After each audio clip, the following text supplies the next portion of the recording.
गुरुमांचं वाक्य आहे, दिल में दिलवर मिल गया तो मंदिर में जाए क्या हुजूर.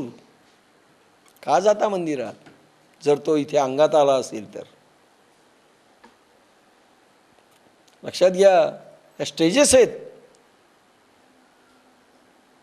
आपल्या अंगात जर देव असेल आणि तुम्ही दुसरीकडे ते पाहत बसला असेल तर गेलं. तिथे जाऊ नये असं नाही, पण काय पाहावं कसं पाहावं हा स्वतंत्र विषय आहे.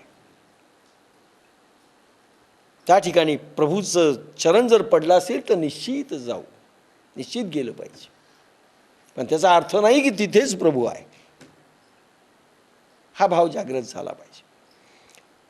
संसाराचा प्रत्येक क्षण, प्रत्येक कण, प्रत्येक ॲक्शन, प्रत्येक कृती, प्रत्येक वस्तू, प्रत्येक विषय आणि प्रत्येक व्यक्ती भगवंतमय सारखी जर असेल, संसार करा, तो परमार्थमय होईल. त्याला ग्रह त्याग करायची गरज नाही. ही खूण आहे संन्याशाची. आता ग्रहाधिक अगवे ते काही न लगे त्यजावे. असं पण वरचा स्वभाव असा बनला पाहिजे. जे मी सांगितलंय ते वरचं, जे घेते झाले स्वभावे निसंग म्हणून देखे अग्नी विझोणी जाये. मग जे राखोंडी केवळ होये ते तै ते कापुसे गिवसूये जिया परी. देखे अग्नी विझोणी जाये. अग्नी विझून गेल्यावर जी केवळ राखोंडी असते ती पहा, त्यावेळी ती जशी कापसात गुंडाळून ठेवता येते. लक्षात घ्या, किती सुंदर उदाहरण दिले माऊलीने. कापूस असतो, त्याला अग्नी लावतो, कापूस जळून जातो, राख होते. आता अग्नीचीच राख झाली ना, पण ती राख कापसात गुंडाळून ठेवता येते. लक्षात घ्या, किती सुंदर उदाहरण दिलेलं आहे. तैसा असतेनी उपाधी ना कळीजे जो कर्मबंदी. जयाची बुद्धी संकल्प नाही. तैसा असतेनी उपाधी, म्हणून सगळे कर्म अग्नीमध्ये जाळा आणि मग उपभोग घ्या. आसक्ती जाळा, विकार जाळा, लहरी जाळा, कर्माची प्रत्येक लहर श्वासांची जाळून टाका. युक्त्यांनी, योगाग्नीनी, साधनेनी आणि भावनेनी. वरच्या सगळ्या भावना इतक्या अंगाने तुम्ही गेले, खुशाल संसारात राहा, तुम्हाला कुठलाच बाण लागणार नाही. मांस विका. सजन कसायाने मांस विकलंय, लक्षात घ्या. त्याला पाप नाही लागलं. सजन कसायांकडे एक गेला. काय टिपिकल उदाहरण आहेत आपल्या याच्यामध्ये. आणि त्याच्या लोकांनी सांगितलं, तू योगी आहेस ना, पण सजन कसायाकडे जा, तुला तो साक्षात्कार देईल. त्याला वाटलं कसंही खाटीकखाना आणि तो देणार साक्षात्कार. आधीच त्याचं सगळं हे होतं. गेला, खटाखट तुकडे करायचा तो, कापून 1 किलो मांस 1.5 किलो असं वाटून द्यायचा. इतकी घाण वाटायला लागली याला. त्याला म्हणे, आपण सजन कसाई साहेब? म्हणले, हो. आम्हाला गुरुजींनी पाठवलंय, म्हणले तुमचं दर्शन घ्यावं आणि असं म्हणाले की तुम्ही साक्षात्कार करून देणार. उद्या या म्हणले. किती वाजता? 9 वाजता घरी या. आमचं दुकान म्हणजे 10ला उघडतं. सजन कसाई समाधीस्थ अवस्थेमध्ये बसलेले, देवाऱ्यांच्या समोर पूजा झालेली आहे. हा गेला, बापरे, पवित्र मंदिरासारखं घर, साधना करतायत अविकंप स्थितीत. गेल्यानंतर त्यांना विचारलं, बापरे किती पवित्र आहे म्हणले हे, आणि ते काय तुमचं? म्हणलं धंदा. आणि म्हणले हे काय? म्हणले देव मंदिर. हे कसं काय जुळतं? आणि यालाच म्हणतात, अरे मी धंदा म्हणून ते खाटीकखाना करतो, पण माझं मन देव मंदिरात असतं. प्रत्येक ॲक्शन माझी देवाची. लक्षात घ्या. म्हणून वेशा देखील महानंदा वेशा, गणिका वेशा, कानोपात्रा वेशा होती. या सगळ्यात तारल्या. धंदा वेगळा, वेशा तरल्या, डाकू तरले, कसई तरले. लक्षात घ्या. भाववृत्ती बदलायची. का धंदा करत असतानाही कानोपात्रा, पोट भरत नाही ना, धंदा केला. कानोपात्रा, गणिका आणि महानंदा उदाहरणं प्रसिद्ध आहेत. आम्रपाली एकापेक्षा एक उदाहरण आहे. वेश्या होत्या, पण तरल्या.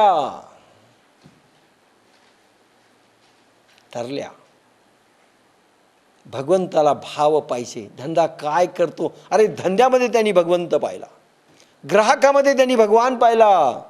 ज्यावेळेस गणिका यांचे तुम्ही इंटरव्ह्यू पहा, कसे कसे घेतलेले आहेत. आम्ही धंदा केला, आम्ही शरीर विक्रय केलं, पण मग भगवंताच्या चरणी त्याही वेळेस आम्ही ठेवलं. शरीर आमचं नाही आहे, पण मन भगवंताच्या चरणावर आहे. पहा कसं केलंय. त्यावेळेस संसार सोडायची गरज नाही, धंदा सोडायची गरज नाही. कोण म्हटलं? बाप्पासाहेब म्हणायचे 18 तास संसार करा. ह्या पद्धतीने करा.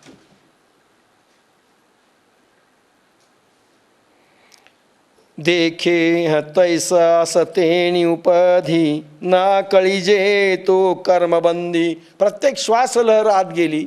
अशा भावना लहरी जर तुमच्या असतील, संसारामध्ये व्यक्तिविषय आणि वस्तूमध्ये परमात्मा स्वरूप अखंडितपणे दिसत असेल, प्रत्येक प्रयोग झालेले असतील, योगाग्नी प्रखर असेल, समाधीबोध अवस्था झालेली असेल, वरच्या सगळ्या गोष्टी झालेली असेल, मी माझी आठवण राहिली नसेल, कर्मबंधनात तुम्ही कुठलंही कर्म करा, बाधणार नाही. म्हणून अर्जुनाला त्या स्थितीत युद्ध करायला सांगितलं. युद्धाय कृतनिश्चया, हिंसा करायला सांगितली.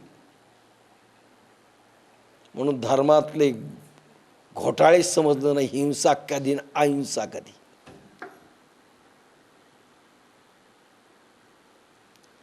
अनेकांनी म्हटलंय की भगवान गौतम बुद्धांनी भगवान महावीरांनी अहिंसा दिली. मला नाही वाटत त्यांनी अहिंसा दिली. अहिंसा तत्वज्ञान पूर्वीच होतं आपल्या ह्याच्यात. पूर्वापार अहिंसा सर्वांनी केलेली आहे. त्यांनी वेगळेपण दिले. ओशोनी तर स्पष्ट म्हटलंय, भगवान महावीर आणि भगवान गौतम बुद्धांनी करुणाही दिली नाही आणि अहिंसाही दिली नाही. हे होतच म्हणे ऑलरेडी. त्यांनी जे दिलं वेगळं दिलं.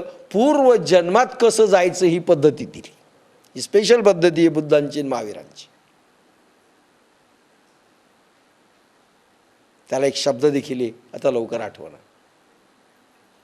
हे दिलं म्हणले त्याने.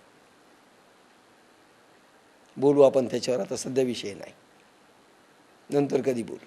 काय दिलं त्यांनी? कारण हे होतच की हो. करत नसतील लोक. भक्ती नव्हती असं नाही. तुकारामांनी नवीन काय केलं? अहिंसा पूर्वी नव्हती असं नाही. करत नसतील लोक. बकरे कापत असतील, यज्ञात बळी देत असतील, म्हणजे नव्हतं असं आहे का? नवीन कुठली पद्धत दिली याला महत्व आहे.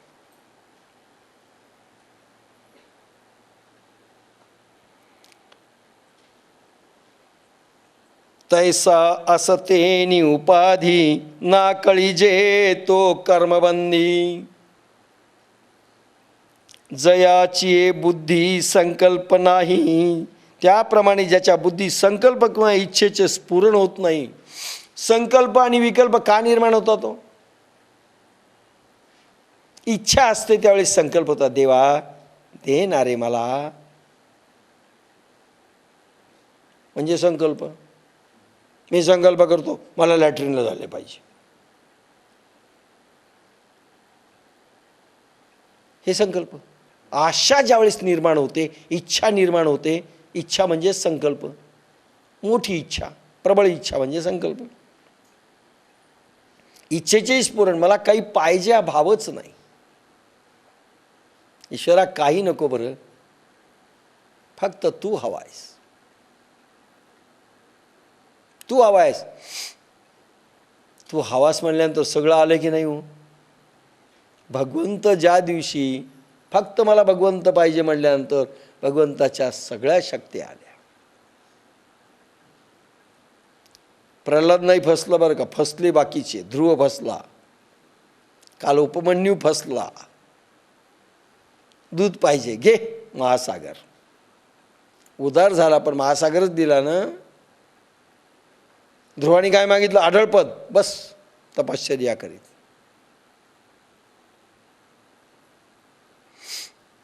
काही लोकांनी वैकुंठ मागितलं. काय वैकुंठात? तुकारामांनी सांगितलं वैकुंठ मागू नका. अरे फक्त बसून राहावं लागतं. हसायचंही नाही तिथं, कोणाशी बोलायचंही नाही, गप. हां, भगवान विष्णूचं रोज दर्शन होईल हे खरं आहे, महालक्ष्मीचंही दर्शन होईल, पण तेही गप्प. सगळे मौन, चिडीचूप, आनंद नाही. वैकुंठी तो ऐसे नाही, कवळ काही काल्याचे. तुकाराम म्हणतात वैकुंठात नाही असं. जे पृथ्वी तलावर मानवी देहात मिळू शकतं ना, ते वैकुंठातही नाही, स्वर्गातही नाही, कुठेही नाही. आणि आपण फक्त त्याच्यासाठी करतोय. घेत नाही तो विषय. देखे अग्नी बिजोनी तैसा सतेणी उपाधी. उपाधी बुद्धीमध्ये कुठलंच निर्माण होत नाही. आशा नाही, इच्छा नाही, आकांक्षा नाही. काय मागायचं? काही नाही मला मागायचं. ना कळीजे तो कर्मबंदी. मी गेलो ज्या ठिकाणी रामकृष्ण आणि विवेकानंदांची भेट झाली, ते मंदिर, ती काली माता, आणि मी ते स्थान पाहत होतो की ज्या स्थानावर रामकृष्णांच्या मातुश्री रोज बसत असे. त्या घाटावर 2-3 प्रकारचे घाट दिसले. तिथं कुठंतरी ती माता बसत असावी, गंगा तीरावर, मंदिराच्या बाजूलाच. प्रसाद जे मिळालं त्याच्यावर खायची आणि बसून राहायची. घर नाही, काही नाही, अगदी उघड्यावर पावसात. राणी रासमतींचे जावई ज्यांनी मंदिर बांधलं, राणी रासमतीनं, माथुर बाबू, ते म्हणाले माता मी सगळं काही देतो तुला, घर बांधून देतो, सगळं देतो, व्यवस्थेला सगळं देतो, पण इथे राहू नका. अरे मी मस्त आहे म्हणले, मी माझ्या मस्तीत आहे. नाही म्हणले काहीतरी मागा, मी देतो, डबा गिबा काही नको मला, काही नको, माझं पोट भरतं आहे. कोणी आणून देतं ना, खाऊन टाकते. नाही दिलं, नाही दिलं, प्रभू इच्छा. म्हणे आज काहीतरी घ्या. मला एक पान आणून दे, पान. बस आज पान खाऊ म्हणले, जा, बस झालं. त्याच वेळेस माथुर बाबूंच्या तोंडातून शब्द निघाले, माता इतकी तू त्यागी आहेस म्हणून रामकृष्णाने जन्म घेतला तुझ्या उदरी, म्हणून जन्म घेतला. अनेक साधू संत वर वाट पाहतायत की कोठा कोणाचा देव मंदिरासारखा आहे. लाईनमध्ये कोण यशोदा भेटते, कुठे देवकी आहे, शोधतायत बिचारे, अजून सापडत नाहीयेत. सगळे गटारखाने, गटार गुईंग गटारखाने, मन गटारखाने, सगळं गटारखाने. बापासाहेब म्हणायचे अरे कोणाच्या पोटात जन्म घ्यावा सांगा ना.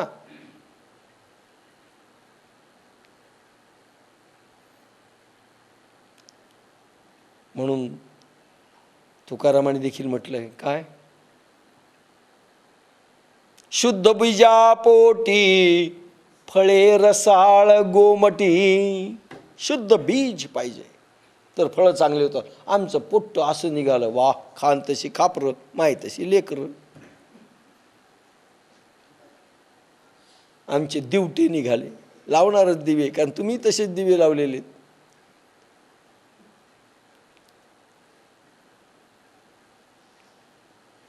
तैस असते निपधी ना कळीजे तो कर्मबंधी. जयाची बुद्धी संकल्प नाही. काही मागायचं नाही, संकल्प नाही, विकल्प नाही, काही नाही. म्हणून कल्पना जय सांडे तेची गा संन्यास घडे. इथे कारणे दोन्ही सांगडे संन्यास योग. म्हणून कल्पना जे सांडे. म्हणून प्राण मन बुद्धीतील थरथर निरंतर जेव्हा थांबते त्याच वेळेस संन्यास घडतो. म्हणून कर्मसंन्यास आणि निस्पंद निष्कर्म करणारा कर्मबुद्धियोग हे दोन्ही सारखेच आहे. मग संसार सोडून संन्यासी घेतला तरी या स्थितीत आलं पाहिजे, किंवा संसार त्यांनी केला पण मनस्थिती त्याची अशी आहे आणि भावनिक स्थिती अशी आहे, शारीरिक स्थिती अशी आहे आणि ठेवण अशी त्याची साधनेची आहे. तो जरी संसारात असेल तरी तो संन्यासी आहे. मग दोन्ही एकच आहेत. म्हणून अर्जुनाला सांगितलंय, अर्जुना संसार कर किंवा युद्ध कर असं मी म्हणतोय. त्यावेळेस दोन्ही सारखे आहेत, दोघांचं इफेक्ट एक आहे. पण स्थिती मनस्थिती अशी असली पाहिजे. भगवंतानी उत्तर दिलेलं आहे, दोन्ही सारखे आहेत. कारण हे बाण लागत नाही, चिलकत घातलेलं आहे आणि त्याच्यात कर्मत्याग झालेला आहे. पण हे श्रेष्ठ. दोघातून कोणतं श्रेष्ठ म्हटलंय तर पुढे काही आलेलं आहे, हा श्रेष्ठ आहे. संसार करून परमार्थ करणं हा जास्त श्रेष्ठ आहे. 4था श्लोक. सांख्ययोगो पृथग्वाला प्रवदन्तीन पंडिता. एकमप्यस्थित सम्यक गुभर्योर्विन्दते फलम. सांख्ययोगो पृथग्वाला. पण तत्ववेते पृथक सांगत नाहीत. आज्ञ लोक सांख्य व योग निराळे आहेत असे सांगतात, पण तत्ववेते पृथक सांगत नाहीत. त्या दोहोतील एकाचेही उत्तम उपासन केलेला त्या दोहोच्या फलास संपादन करतो. समगीत. सांख्य योग म्हणती भिन्न नेणती हे गूढ जन. साधे तेच चांग करी दोघा एकच फळ धरी. भगवान ह्या श्लोकावर सांगतात ज्ञानेश्वर, एरवी तरी पार्थ जे मूर्ख होती सर्वथा. ते सांख्ययोग संस्था जाणती केवी. सांख्यशास्त्र कोणी काढलं? भगवान कपिल महामुनी. भगवान कपिल महामुनी गंगासागरला ज्यांची समाधी आपण पाहिली, भगवान कपिल.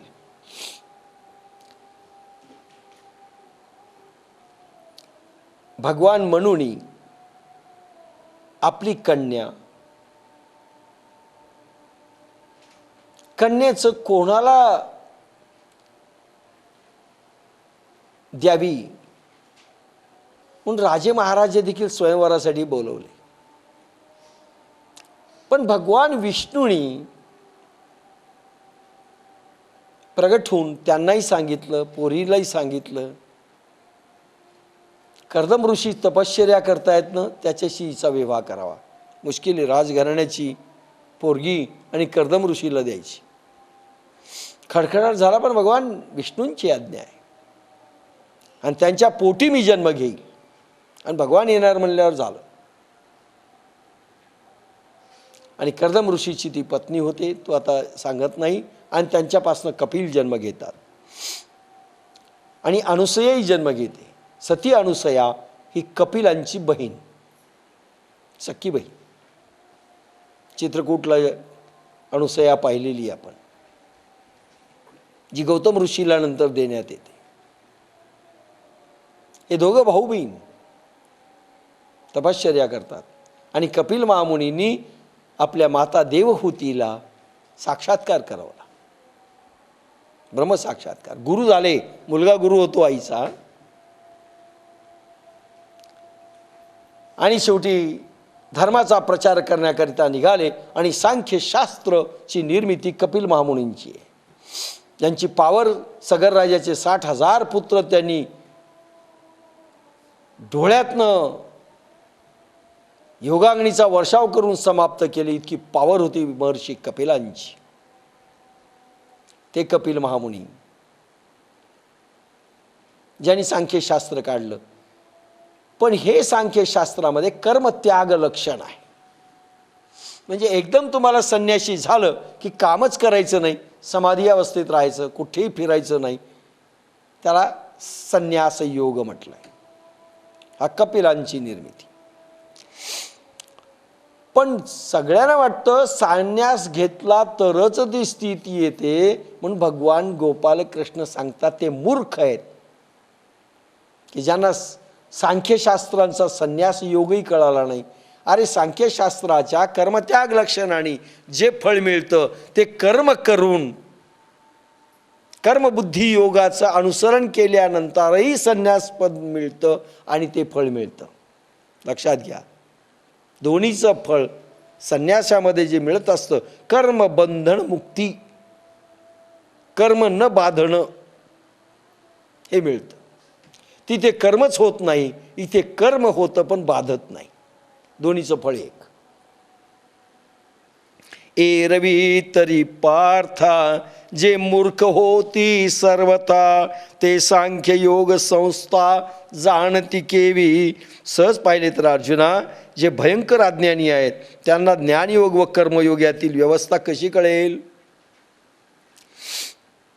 सांख्यशास्त्रांचा ज्ञानयोग आणि कर्मयोग हा इकडचा, दोन्हीची व्यवस्था कळणार नाही. अरे कर्मयोग करूनी, कर्मयोग कर्माचा योग आत्म्याशी, म्हणजे परमात्म्याशी कर्माचा योग, म्हणजे कर्म जळूनच जातं ना. मग अखंड तुम्हाला दर्शन परमात्म्याचं असू द्या, अखंड योगाग्नी प्रगट होऊ द्या, प्रयोग बरोबर असू द्या, भावस्थिती प्रखर राहू द्या, कर्म जळालं, राख उरली.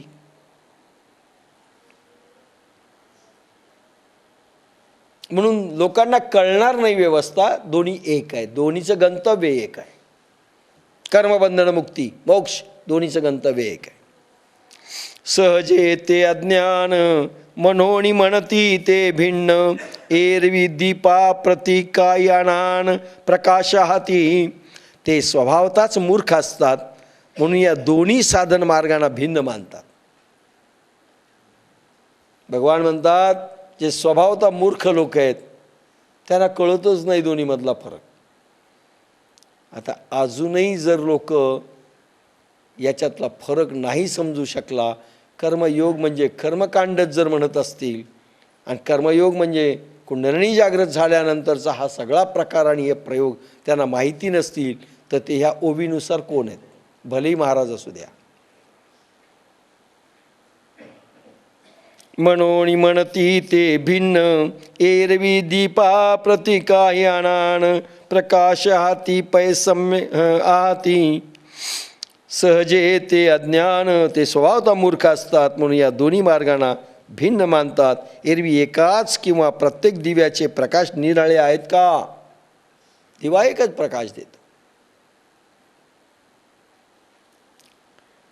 पैसम्यक एके अनुभवे, जिही देखिले तत्वागवे, ते दोही तेही ऐक्य भावे मानिती गा. अरे अचूक पद्धतीच्या एका अनुभवाने, त्या अनुभवाच्या बळावर त्याच दिशेने ज्यांनी संपूर्ण तत्व सविज्ञान पाहिले आहे ते दोन्ही ऐक्य भावनेने मानतात. अचूक पद्धतीनं विज्ञानी तुम्हाला अभ्यास जो सांगितला तसा केला तर कर्मबंधन बाधत नाही. उलट कर्म करून तुम्ही निष्कर्म स्थितीत या, निष्कर्मी व्हाल. अकर्मी आणि निष्कर्मी, कर्मच केलं नाही तर अकर्मी झाले, आणि कर्म करून फळ मिळून भोगून तुम्हाला बाधलं नाही कर्म तर तुम्ही निष्कर्मी झाले. निष्कर्म अकर्म मधला फरक.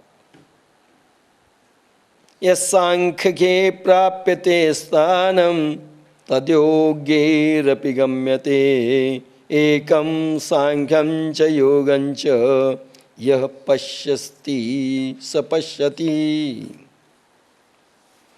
5वा श्लोक 5वा अध्याय. जे स्थान सांख्याकडून प्राप्त केले जाते ते योग्याकडूनही क्रमाने प्राप्त केले जाते. जो सांख्यबुद्धी व योगबुद्धी एकच पाहतो तो यथार्थ पाहतो. म्हणून दोन्हीमध्ये फरक नाही.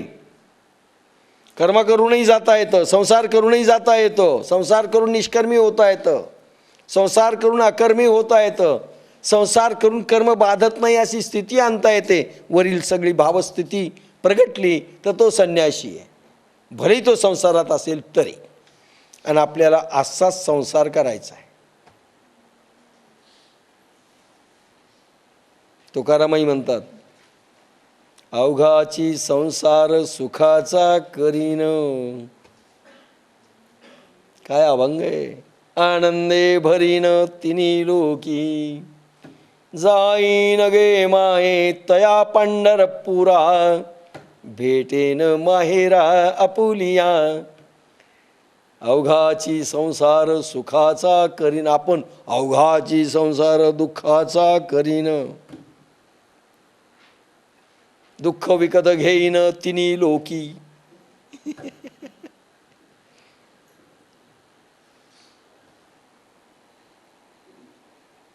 नको, अर्थाकडे जायचं नाही.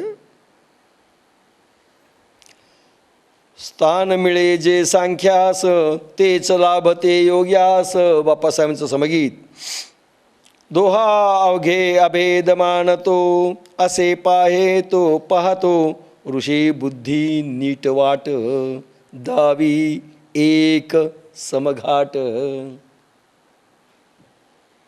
आणि सांखी जे पविजे तेची योगी गमिजे, म्हणून ऐक्य दोहा तेही सहजे या परी. आणि सांख्य बुद्धीने जे मिळते तेच योग बुद्धीने लाभते. दोन्ही साधनांचा मार्ग विरागी बुद्धिमत्तेतून आहे. म्हणून या स्वाभाविक पद्धतीने दोन्हीमध्ये योग आपोआप होतो. दोन्हीतही नैष्कर्म्य आहे, दोन्हीतही समऐक्य आहे. दुसरी पद्धत अशी, डायरेक्ट ज्ञानयोगात म्हणजे सांख्ययोगात जायचं. जे शेखर गेले आपले, त्यांना कर्मयोगच नाही, पण संसारात राहून डायरेक्ट सांख्य ज्ञानयोगात गेले. आम्ही मात्र कर्मयोग 2.5 वर्ष राहिलो आणि मग ज्ञानयोगामध्ये गेलो, बुद्धियोगामध्ये गेलो. काही होऊ शकतं. गंतव्य एक आहे, कर्मयोगानंतर ज्ञानयोगात जा की डायरेक्ट ज्ञानयोगात जा. गुरु कशी नीती सांगता येत नाही. मग शेखर आजही म्हणतात कर्मयोग काय मला माहीत नाही, मला अनुभव नाही म्हणतात. देखे आकाशा आणि अवकाशा, भेद नाही जैसा, तैसे ऐक्य योग संन्यासा ओळखे जो. पहा, आकाश आणि पोकळी यांच्यामध्ये जसा भेद नाही तसा कर्मयोग संन्यास याच्या एकतेला जो ओळखतो. एक आहे, याची वाट तिकडे जाते आणि त्याची वाट तिथेच जाते. तयाशीच जगी पाहले, आपण पे तेणेची देखले, जया सांख्य योग जाणवले भेदे विन. त्यालाच जगात उजडले, आत्मस्थिती आली, त्यानेच आत्मरूप पाहिले, त्यानेच सांख्य व योग अभेद आहे ते ओळखले. कर्मयोग आणि सांख्ययोग म्हणजे ज्ञानयोग एक आहेत, एकाच ठिकाणी जातात. उलट कर्मयोगामध्ये ज्यावेळेस तुम्हाला एक ध्यान चांगलं लागतं, सांख्ययोग नॉन व्हायब्रेशन स्थिती येत असते मधून. जर आपलं परफेक्ट सगळं असेल तर, चर्वंतर्पणपासून सगळं परफेक्ट असेल तर. 6वा श्लोक.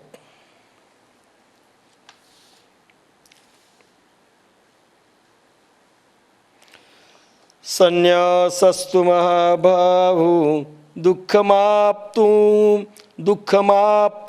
मयोगतः, योगयुक्तो मुनिर्ब्रह्म न चिरेण दिगच्छति. संन्यासस्तु महाबाहो दुःखमाप्तुमयोगता योगयुक्तो मुनिर्ब्रह्म न चिरेणाधिगच्छति.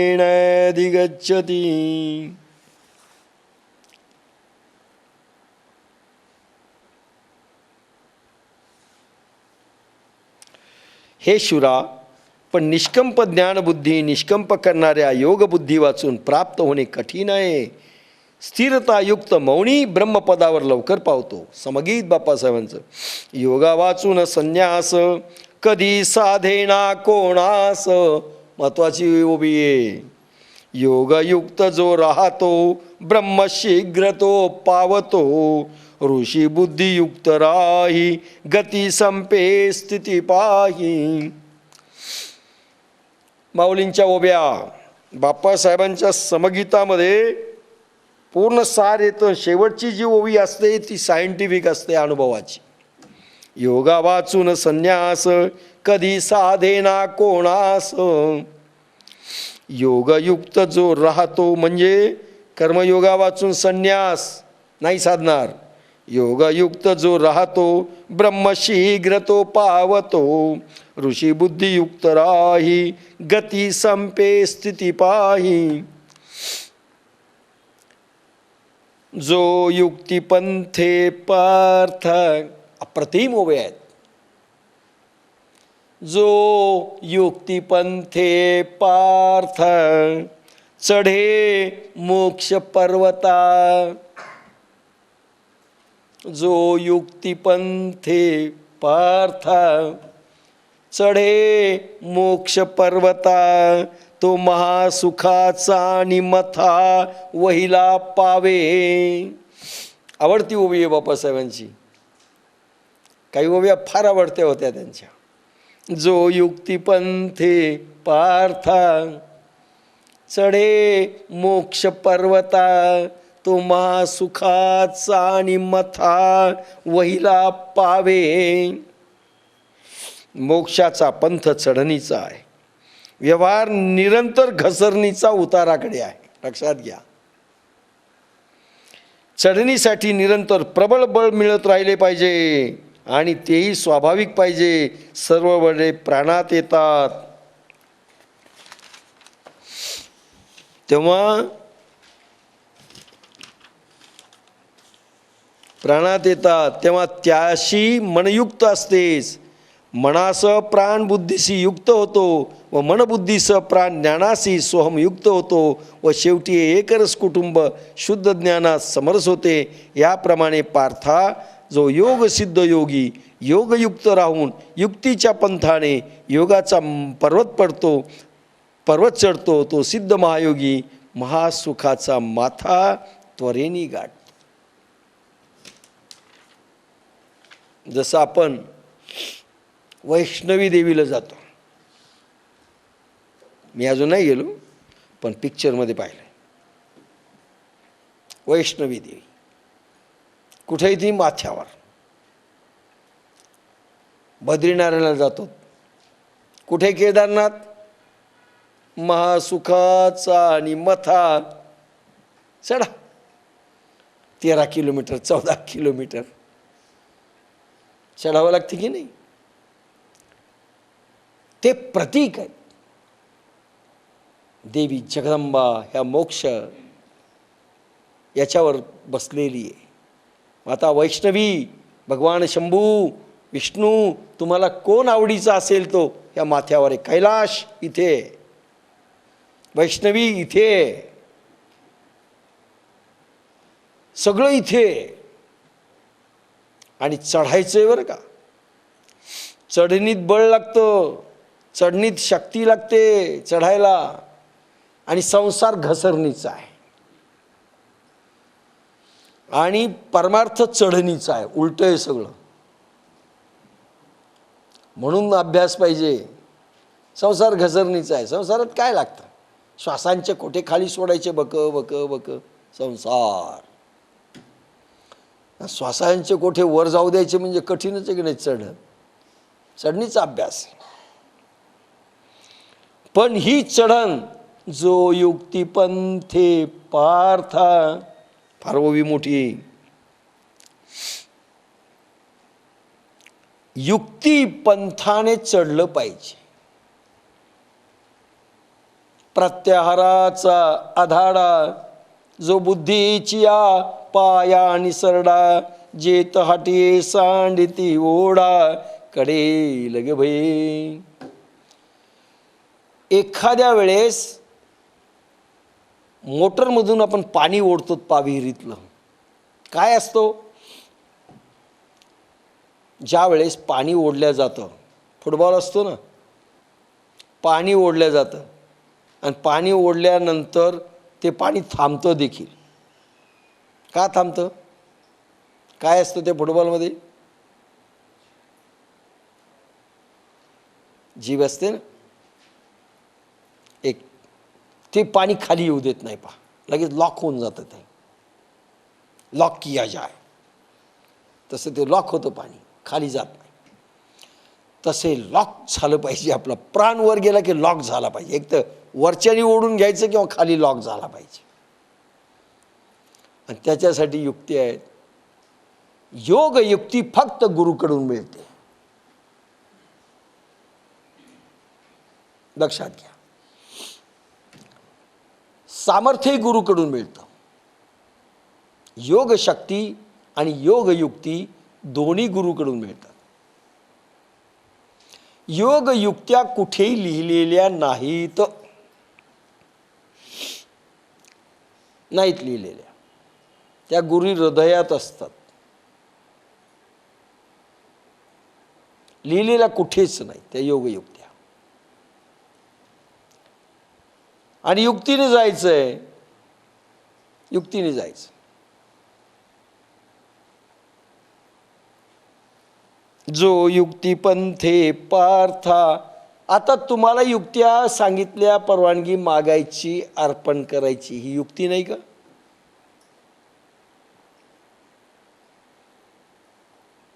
प्रतिमा प्रयोग हा प्रयोग युक्ती नाही का?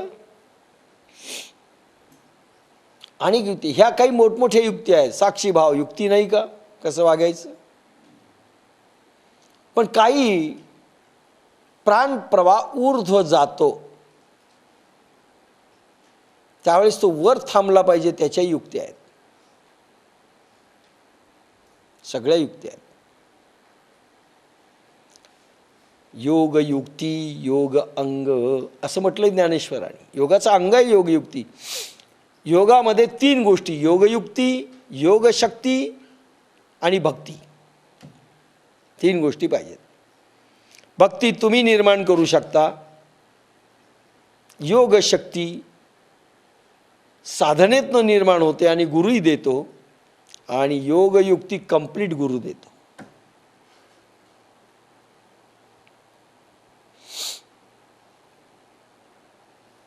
जो युक्ती पंथे पार्था. चढे मोक्ष सर्वथा पर्वता. मुंगी उडाली आकाशी. तिने गिळिले सूर्यासी. मुक्ताबाई 8 वर्षाची लिहिते अभंग. मुंगी उडाली आकाशी. तिने गिळिले सूर्यासी. पुढे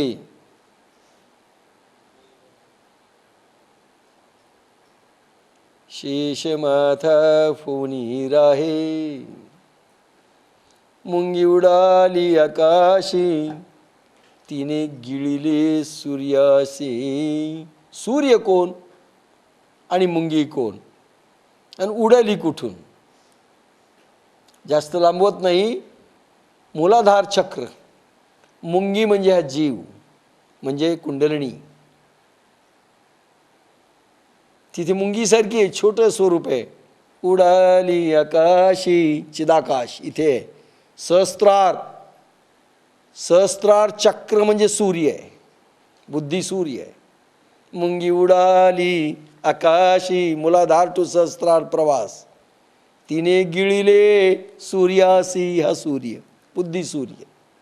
सहस्त्रार खाऊन टाकलं त्या कुंडलिनीने. हा जीव झेप घेतलं आणि शिव होतो इथे.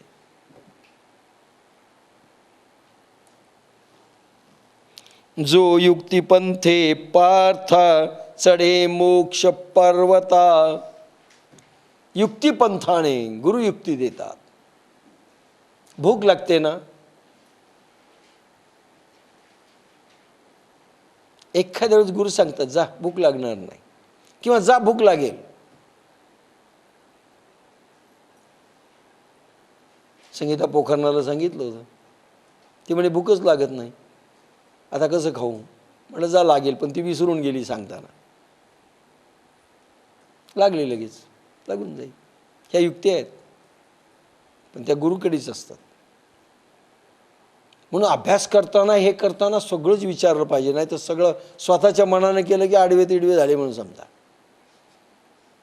काही होऊ शकतं. जो युक्तिपंथे पार्था चढे मोक्ष पर्वता.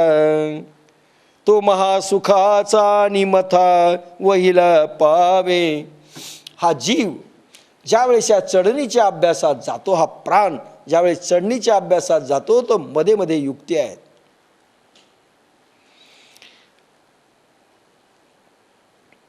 प्रबळ बळ मिळालं पाहिजे गुरूंचं, सारखं लक्ष पाहिजे. त्याच्यासाठी कृपा साध्य केली पाहिजे आणि त्याच्यासाठी प्रचंड श्रद्धा असली पाहिजे.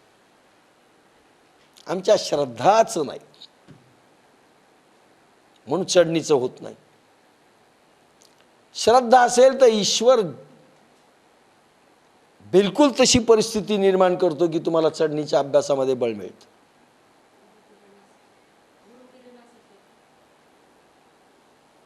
साह्य भगवंत धावतो हो, नाही गुरु धावला तर.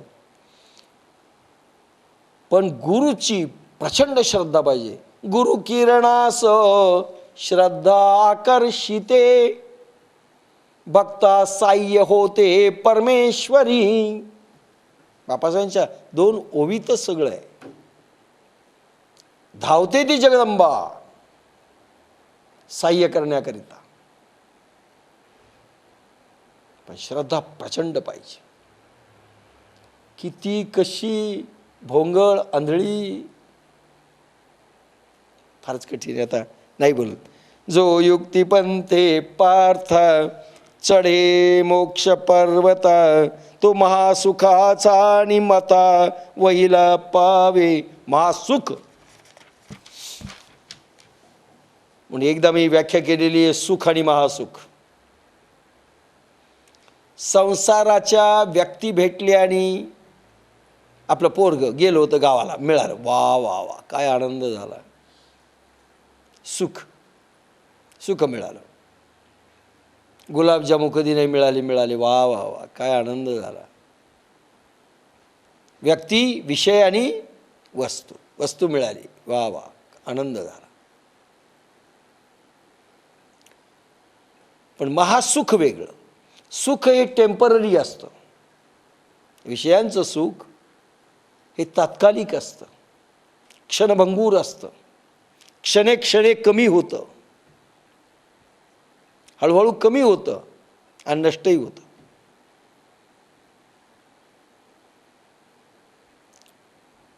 पुन्हा गुलाबजामू खाल्ल्यानंतर आयुष्यभर खाणार नाही असं होतं का?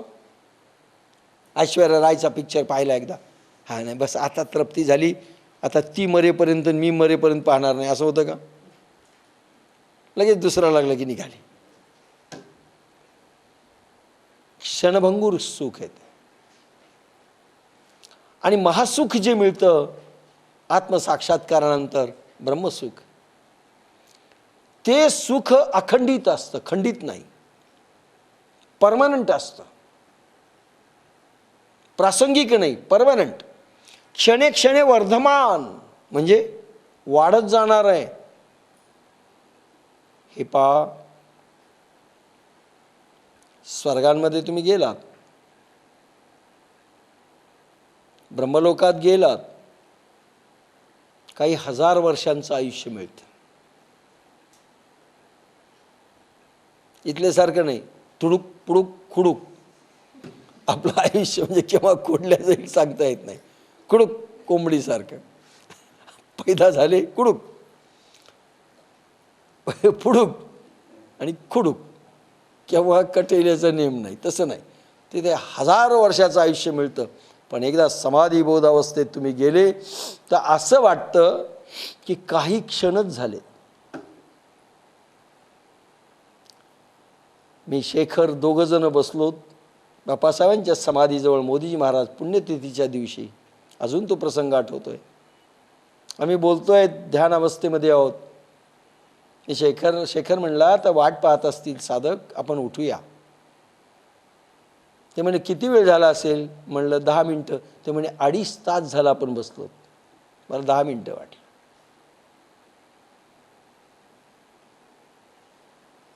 कित्येक महिने गेले, कित्येक वर्ष गेले, तर असं वाटतं आताच बसलो. इतका महासुखाची राशी, महासुखाची राशी असं म्हटलंय परमेश्वराला. महासुख त्याला म्हणताय की काही क्षणच आपण उपभोगलं असं वाटतं. ज्यावेळेस हजारो वर्ष, का समाधीस्थ 37 लाख वर्ष एकदा भगवान शंभू गेल्यावर राहतात, त्यांना वाटत असेल काही क्षणच झालेत आपण याच्यात. आणि आम्हाला ते चाकलं नाही म्हणून त्याची गोडी नाही ना. तुने पीही नाही, पिलंच नाही तर काय त्याची गोडी लागेल ब्रह्मरसाची. ते महासुख ज्याच्यामध्ये टाईम कळतच नाही, काही क्षण केल्यासारखं वाटतं. नित्य नूतन अनुभव आल्यासारखं वाटतं. विटत नाही मन. पुरणपोळीत विटेल, गुलाबजामुत विटेल, व्यक्तीत विटेल. 30 व्यक्ती सारखं भेटली आपल्याला, जा नमस्कार उद्या भेटतो म्हणून आपण टाळतो त्या व्यक्तीला. इथे टाळल्या जात नाही, अखंड सुख.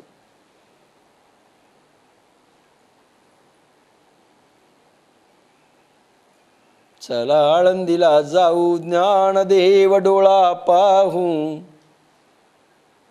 होती संताची भेटी. आता संत पाहिजेत.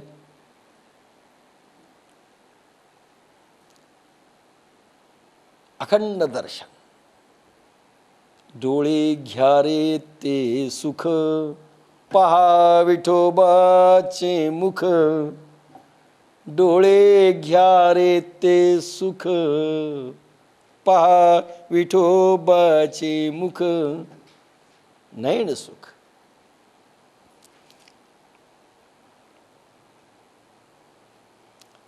त्याशी मनयुक्त असतेच, मनासह प्राण बुद्धीशी युक्त होतो. प्राण मन बुद्धी आणि अहंकार एक दुसऱ्याशी युक्त होऊन स्टेबल, बस भुंग्यासारखं मन तिथंच रमतं, चिटकतं, पुन्हा बाहेर नाही. मनासह प्राण बुद्धीशी युक्त होतो व मनबुद्धीसह प्राण ज्ञानाशी सोहम युक्त होतो व शेवटी एकरस कुटुंब शुद्ध ध्यानात रमण होते.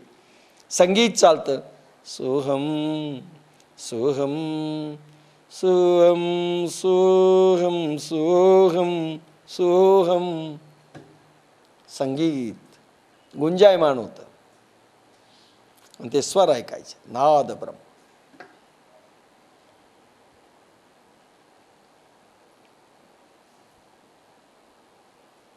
याप्रमाणे पार्था, जो योगसिद्ध योगी योगयुक्त राहून युक्तीच्या पंथाने योगाचा मोक्षाचा पर्वत चढतो, तो महासुखाचा माथा त्वरेने गाठतो, त्वरेने जातो.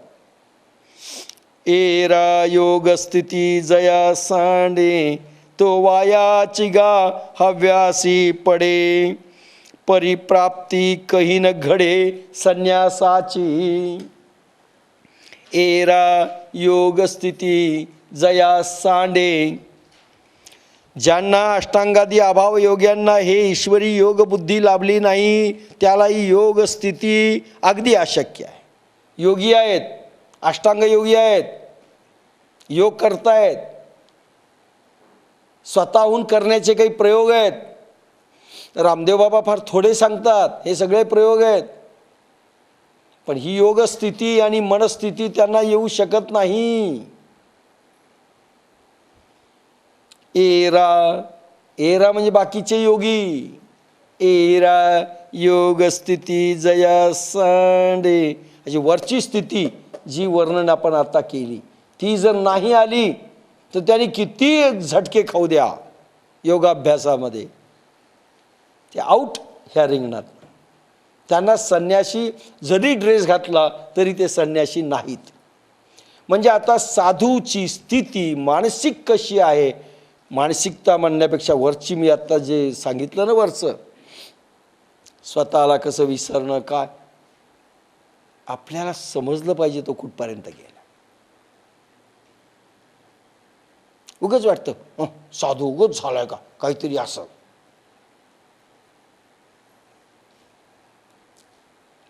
मी विनोदाने एकदा म्हणलो होतो की कुत्रं मोटरसायकलच्या मागे लागतं. सडकीवर मोटरसायकल चालली, कुठली गाडी चालली की त्याच्या मागे पळतं. एक मोटरसायकल दोघं जण चालले होते ज्ञानेश्वरीचे. मोटरसायकल जोरात चालली, ते कुत्रं त्याच्या मागे भुंकत पळायला लागलं सडकीवर. दुसरे कुत्रं त्याच्या मागे पळत बसलं. मग शेवटी त्या कुत्र्याने अडवलं. लांब गेल्यानंतर, का पळतोस म्हणजे उगीच पळतोय का?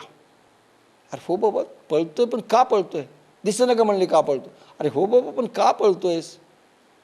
उगीच पळतोय का म्हणले. त्याला पिटाळून लावलं म्हणले. आता तो जातच होता, त्याला पिटाळून लावलं, उगीच पळतोय.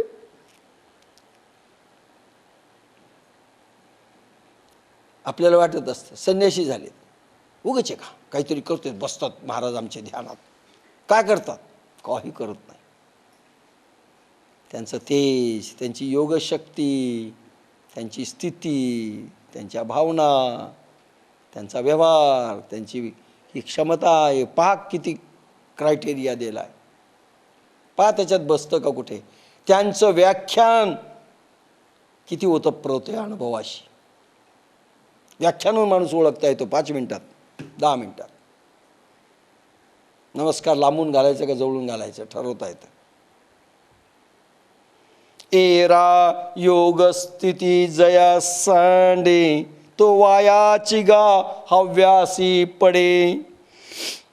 अभाव ज्ञाना ईश्वरी योग बुद्धी लाभली नाही त्याला योगस्थिती अगदी अशक्य आहे. त्याला अशक्य आहे. तो व्यर्थच्या ज्ञानाच्या अभ्यासात पडतो. त्याला वाटतं आपल्याला काहीतरी मिळेल, नाही मिळत. परंतु त्यांच्याकडून संकल्प त्याग, संन्यास, सांख्यज्ञान कधीच घडत नाही. चांगदेव नामदेवांना निरखावे. चांगदेव एवढे योगाभ्यासी, पण त्यांना ही स्थिती आली नाही, खरे संन्यासी झालेच नाही. सम्यक न्यास हा संन्यासा, कर्माचा न्यास होणे, कर्म संपणे. 1-2 प्रयोग विचारा त्या महाराजाला. त्यांच्याकडे नसतील तर ते गेले कुठे? हो गेलेच नाही. कुंडलिनी म्हणजे काही हेही माहिती नाही. आणि कुठली स्थिती आली? लोकांची जागृत करू शकते नाहीत, स्वतःची झाली की नाही माहिती नाही. कुठे पोचले? त्यांना ही योग स्थिती झाली नाही, स्थिती आली नाही, ते संन्यासी नाहीत असं डिक्लेअर केलं. भले ड्रेस असू द्या. 7वा, पहा बरं, पूर्ण दृष्टी आली पाहिजे. आपल्याला नाही दृष्टी आली, लोकांना सांगायची गरज नाही. आपल्याला कळालं पाहिजे. आपल्यालाच नाही कळालं, आपण आऊट या रिंगणात. योगयुक्तो विशुद्धात्मा विजितात्मा जितेंद्रिया सर्वभूतात्म भूतात्मा कुर्वन्नपि न लिप्यते. योगयुक्तो विशुद्धात्मा विजितात्मा जितेंद्रिया सर्वभूतात्म भूतात्मा कुर्वन्नपि न लिप्यते. मनबुद्धी अहंकारयुक्त प्राण स्थिर आत्म्याशी जोडून राहिलेला, त्यामुळे ज्याच्या संघात अतिशुद्ध झाला आहे, असा यामुळेच ज्याने आपल्या शरीराला आपल्या ताब्यात ठेवले आहे आणि असा देहजीत झाल्यामुळे ज्याने इंद्रियांना जिंकले आहे, तो ज्याचा आत्मा सर्व भूतांचा आत्मा झाला आहे, असा ज्ञानी होतो. तो कर्म करीत असला तरी त्याने बद्ध होत नाही. अरे साध्या महाराजांनी मंत्र दिल्यानंतर साधा कुठलाही असू द्या, तुमची कुंडलिनी नाही जागृत झाली, तो नाही आहे सिद्ध. मंत्र दिल्यानंतर होत नाही. कुठलाही देऊ द्या, विंचवाचा देऊ द्या. तुकारामांनी त्यालाही दगड म्हटलंय आणि घेणाराही दगडच म्हटलंय आणि दोघांना नरक सांगितलं आहे. कारण जे नाही ते तुम्ही देत चाललात. तुमच्याजवळ जे नाही, माझ्याजवळ नाही आहे पण मी भासवतोय की मी डॉक्टर आहे. दोघेही गेले कामातून.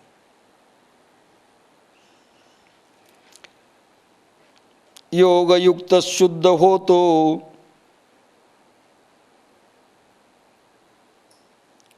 योगयुक्त शुद्ध होतो, देहेंद्रियास जिंकितो, भूताचा तो आत्मा होतो, करुणही अलिंपतो, मनबुद्धी अहम ऋषी, युक्त राही चैतन्यासी. जेणे भ्रांतीपासून हिरतले, गुरुवाक्ये मन धुतले. पहा ही स्थिती कधी येते.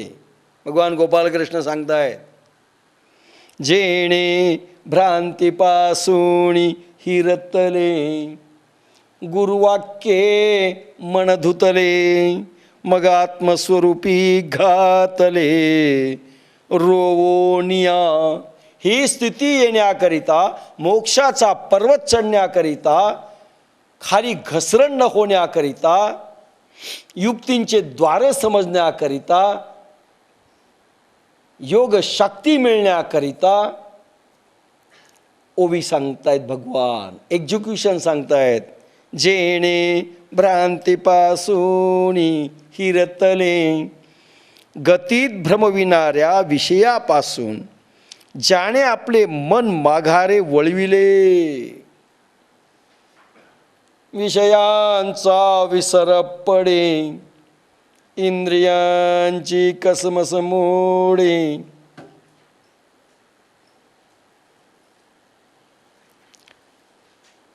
माघार मन वळलं पाहिजे. देवा प्रभो तुझ्याशिवाय मला काही नको रे, मला कशातच आता मन नाही. उदास विचारे, उदासीन रीतीनं व्यवहार केला पाहिजे, आनंदानं पण उदास रीती. एक पद्धत आहे, दुसरी आपल्याकडे जी पद्धती वेगळी आहे. आनंदानं संसार करायचा आहे, प्रसन्नतेने करायचा आहे, पण प्रभूचा समजून करायचं. सगळं प्रभूमय. तुम्ही प्रभूला एक सेकंदही विसरले, तुम्ही खाली कोसळले.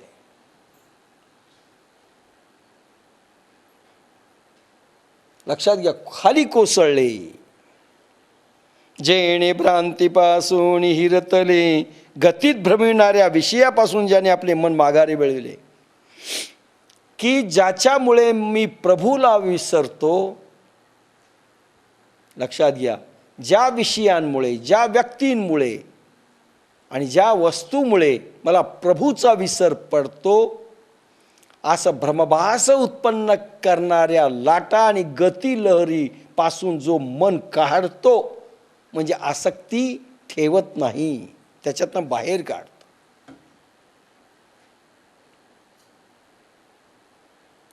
लक्षात घ्या, भगवान शंकराचार्य,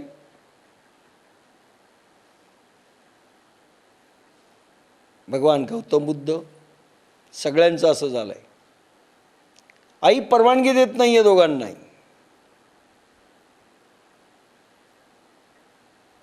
पुत्रमोह, महर्षी कपिलांचं असंच झालं. माता देवहूती इतकी योगिनी, ती परवानगी देत नाही, नाही जायचं मला सोडून. आई म्हणे. शंकराचार्याला तर नदीमध्ये पोहत असताना मगरीनंच धरलं पायाला. आई मगर त्याच वेळेस सोडते, नाही तर मला समाप्त करते, म्हणते की तू संन्यास घे आणि प्रचार प्रसाराला जा. मग शेवटी आई म्हणते, बाळा नको राहू बापा, तू जा, पण तुझा जीव वाचला पाहिजे. मगरीनं दिलं सोडून, कबूल केलं आईने. की गौतम बुद्ध 2 वर्ष असेच राहिले. आई जाऊ, नाही बसले. आई जाऊ, 2 वर्षांतर परवानगी दिली, जा. विषयापासनं प्रभूची एवढी आसक्ती पाहिजे की वस्तू विषय प्रभू पुढे फिके वाटले पाहिजे. लक्षात घ्या.